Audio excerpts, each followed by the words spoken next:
우리 국무위원 여러분들 다들 제가 없는 동안에 고생 많이 하셨을 것 같아요. 복잡한 상황에서도 업무를 잘 챙겨주셔서 감사드립니다.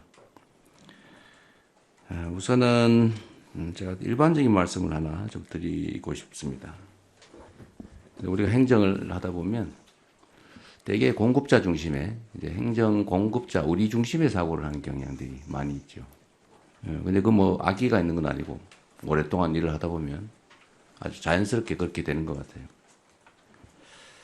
똑같은 정책을 결정하더라도 이제 정책 수요자들의 입장을 한번 물어보고 또 그들이 원하는 내용을 들어보고 그렇게 해서 결정한 거하고 그냥 우리가 일방적으로 정해서 통보하는 거하고 내용은 똑같은데 수용성에 있어서 완전히 다른 것 같습니다. 예를 들면 정책 수요자들한테 어떤 제재나 불이익을 주는 내용인 경우에도 어쨌든 미리 한번 의논하고 의견 듣고 하는 것하고 그게 원래 이거 해야 되는 거니까 일방적으로 통보해서 시행하는 것도 마찬가지로 그 수용성에 있어서는 큰 차이가 있습니다. 그러니까 요즘은 어떤 결과도 중요하지만 그 결과에 이른 과정들을 매우 중시하는 그런 사회 문화 때문이기도 할 겁니다. 요즘은 그러잖아요. 상품의 본질적 내용도 중요한데 그걸 어떻게 포장하느냐 또 스토리를 어떻게 부여하느냐에 따라서 완전히 다른 결과를 만들어내죠. 우리가 가난했던 시절에는 밥 많이 주면 좋았는데 이제는 어떤 정도의 여유가 갖춰지니까 어떤 방식으로 주느냐 어떻게 처리해서 주느냐 어떻게 포장해서 주느냐 어떤 과정을 거쳐서 그 일을 하느냐 이게 더 중요해진 측면이 있죠. 그게 어쩌면 민주주의에 대한 수요일 수도 있습니다. 내 의견이 존중받았느냐 아니면 무시당했느냐 이 결과보다 더 중요한 시대가 된 거죠.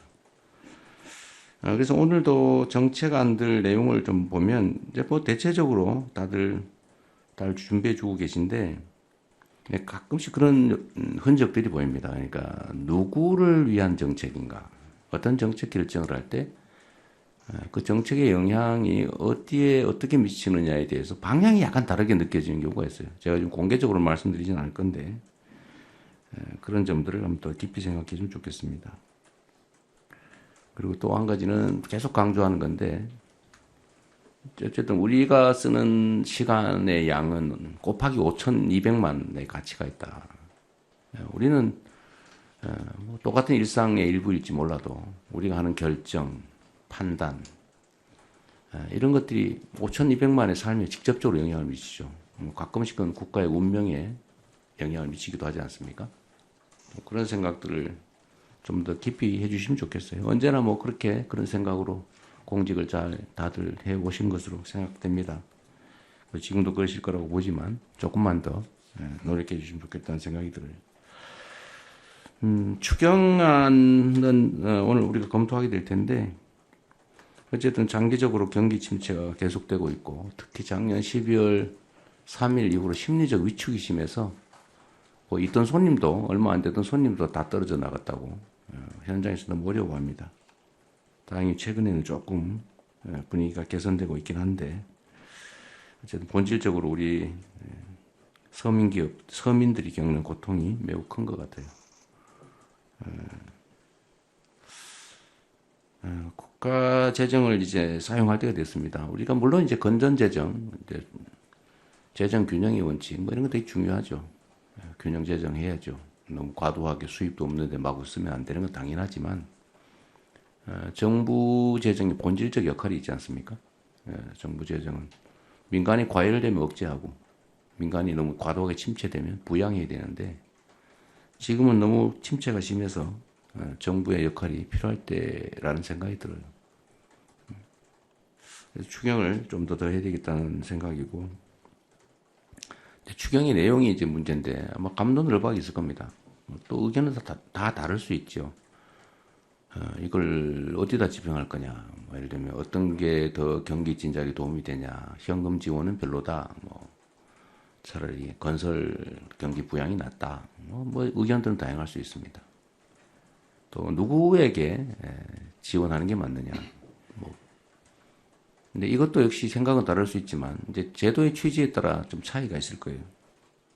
그래서 저는 이번 추경안에 이제 두 가지 핵심 요소가 있다. 하나는 일단은 경기 진작 요소가 좀 중요하죠. 두 번째는 이 경기 진작 과정에서 국민들이 혜택을 보게 되는데 일부 국민들이 또는 정부가 누가 더 많이 혜택을 보게 하는 게 맞느냐 또 누구는 아예 제외하는 게 맞느냐 이건 약간 가치와 뭐 이념의 문제이기도 하죠. 근데 저는 그런 생각을 합니다. 만약 이제 일반 원칙으로요. 만약에 우리가 어떤 제도를 시행하는데 필요한 경비다 이게 라고 하면 그 경비 지출에 따라서 혜택을 보는 반사적 이익을 보는 사람은 누구여야 하느냐? 그건 가난한 사람이어야 하느냐? 아니면 세금을 많이 내는 부자여야 하느냐? 저는 어떤 필요에 의해서 경비를 지출한다고 하면 그 반사적 혜택은 최소한 국민들이 공평하게 혜택을 누리는 게 맞다고 생각해요. 아니면 어쩌면 좀 과하게 생각하면 그 경비를 더 많이 부담한 사람이 더 많은 혜택을 봐야 되는 거 아니냐 이런 생각까지 할 수가 있죠. 즉 세금을 더 많이 내는 사람을 더 많이 혜택을 보게 할 수는 없지만 최소한 비슷하게 해줘야 되는 거 아니냐. 이제 그런 측면에서는 평등한 기회를 주는 게 좋겠다는 생각이 들고 또 한편으로는 모든 재정 지출은 어쨌든 직접적으로 이익을 주는 측면이 있기 때문에 가능하면 사회적 불평등을 완화하기 위한 또 저소득층 또 어려운 사람들한테 하는 게 또 맞죠. 그 두 가지 양면이 동시에 있는 것 같습니다. 그래서 이번에는 그 두 가지를 적절히 배합을 해서 일부는 소득 지원 측면에서는 저소득층 또는 소비 승수가 높은 저소득층에게 또는 그 외에 경기 진작 목표의 측면에서는 공평하게 또 그 한편으로는 소비 승수를 좀 더 고려하는 그런 쪽으로 하면 좋겠다는 생각을 했는데 기재부나 관련 부처에서 이런 점들을 잘 고려해 주신 것 같습니다. 이따가 한번 구체적으로 보기로 하고요. 또 한 가지는 좀 이런 거를 좀 관련 부처에서 신경을 써 주시면 좋을 것 같아요. 이게 연간 민원 양이 제가 알기로는 한 천수백만 건 되는 것 같습니다. 근데 계속 늘어나겠죠. 근데 이 천수백만 건의 민원의 내용을 좀 들여다보면 중복 민원인 경우 했던 것 여기도 하고 저기도 하고 막 이렇게 하고 있는 거죠. 또 반복 민원인 경우 민원 내에서 처리 결과를 받았는데 불만해서 또 내는 경우. 근데 이게 막 쌓여서 너무 많아졌어요. 이제 정부의 업무 처리 양도 늘어나고 또 국민들의 불만도 크고. 근데 민원은 해소를 해야 되는데 들어주든지 아니면 안 되는 걸 명확하게 알려서 포기하게 하든지 해야 되는데 계속 미련을 가지고 계속 반복하거나 또는 중복되게 막 중앙정부에 냈다, 지방정부에 냈다, 검찰에 냈다가 막 행안부에 냈다가 국민권익위에 냈다가 막 아니면 방통위에 냈다가 막 도대체 막 시장 군수한테 냈다가 막 그러잖아요. 이게 사회적으로 낭비가 너무 많습니다. 또 하나는 우리 국정이나 행정이라고 하는 게 우리 국민들로부터 권한을 위임받고 또 국민들이 내는 세금으로 국민들에게 필요한 일을 하는 것인데 본질적으로 그런데 이 민원이라고 하는 걸 우리가 대할 때 막 귀찮은 일 또는 뭐 없으면 좋을 일 이렇게 생각하는 경향이 없지 않죠. 그래서 경시합니다. 또는 피하죠. 근데 저는 그러지 말아야 된다고 생각해요. 이 나라의 주인이 국민이라고 하는 게 헌법의 대원칙이고 또 국민이 원하는 것이 부당하지 않다면 다 들어줘야죠. 그게 부당하다면 부당함을 알려서 설득해야죠. 근데 엄청난 에너지가 민원에 소모되는 것 같아요. 그래서 이 문제들을 좀 신속하게 사실 똑같은 민원을 처리해도 신속하게 하느냐 지연되느냐에 또 큰 차이가 있는 것 같습니다. 또 한 가지는 민원에 반응을 하느냐 무시를 하느냐 이것도 큰 차이를 빚는 것 같습니다. 그러면은 우리가 좀 어떤 민원에 대해서 신속하게 반응하고 또 반응을 해주고 또 가능하다면 신속하게 반응해주고 또 설득도 충분히 하고 이랬으면 좋겠어요. 그래서 민원의 총량을 좀 줄였으면 싶습니다. 제가 뭐 제 자랑하는 것 같아서 좀 그렇긴 합니다만 제가 성남시장 첫 취임하던 첫 해에 무작위로 동네 동순실을 하면서 모았던 민원들이 있어요. 첫 해는 한 분량이 한 이 정도, 한 이만큼 됐습니다.